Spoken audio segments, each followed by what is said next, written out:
Good evening friends, my name is Sukhbir Kaur and I welcome you all to my channel voice of wisdom.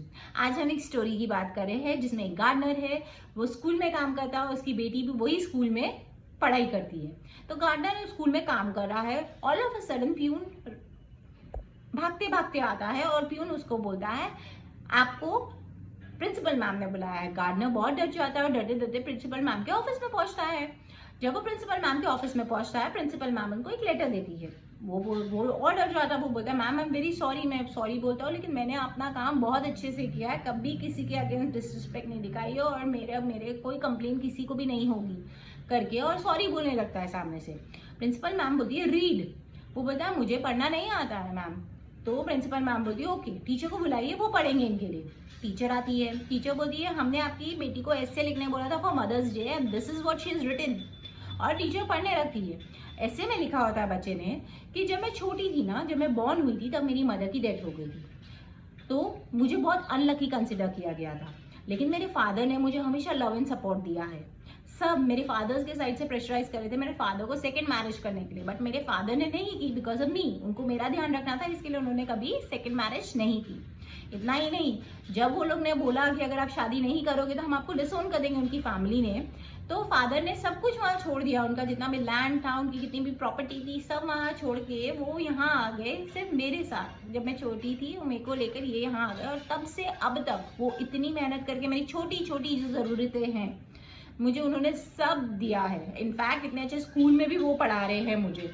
ये सुन के gardener बहुत emotional होकर रोने लगता है। और टीचर बोलती है इतना ही नहीं, हमें उसका ऐसे इतना अच्छा लगा है कि we going to give 10 on 10 on that essay because that's the best essay and we would like to invite you as a chief guest for that function on which we are going to felicitate the kids। तो gardener बहुत happy हो जाता है। Why I'm telling you this story is there is a reason behind it। हम क्या करते हैं, हम सिर्फ फादर को अप्रिशिएट करते हैं on Father's Day, right? I don't think so this should be the case। We should appreciate fathers on every day how we do for mother। So father का appreciation भी बनता है। अगर आप देखेंगे fathers भी सुबह से लेकर शाम तक काम करते हैं, उन्हें भी चाहिए उनका लीजर टाइम, या उन्हें भी चाहिए कि वो आप लोग के साथ में, अपने किड्स के साथ में टाइम स्पेंड करें। But they think about your career, about your education, about giving best to you. That is why they keep working. They sacrifice lot of things which they don't talk about. If you see, if they want to buy something for themselves, they'll think twice or thrice। कभी भी अपने लिए खरीदनी है कोई चीज़, they'll always make excuses। नहीं, आज नहीं, कल, बाद में देखते हैं। बट अगर आप उनसे कुछ मांगे, उनके बच्चे उनसे कुछ मांगे, तो वो एक की जगह दो लेके आप लोग को देंगे। तो ये छोटी छोटी सैक्रिफाइसेस उनकी तरफ से होती हैं, पर यू नो व्हाट, हम लोग ने कभी वो इतना अप्रिशिएट किया ही नहीं है। अब टाइम आ गया कि हमें उनकी अप्रिसिएशन की, उन्हें अप्रिशिएट करने की जरूरत है।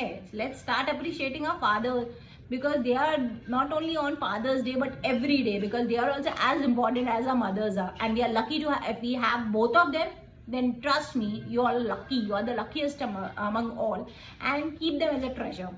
So this was all about the story today, and let me go to the question of the day।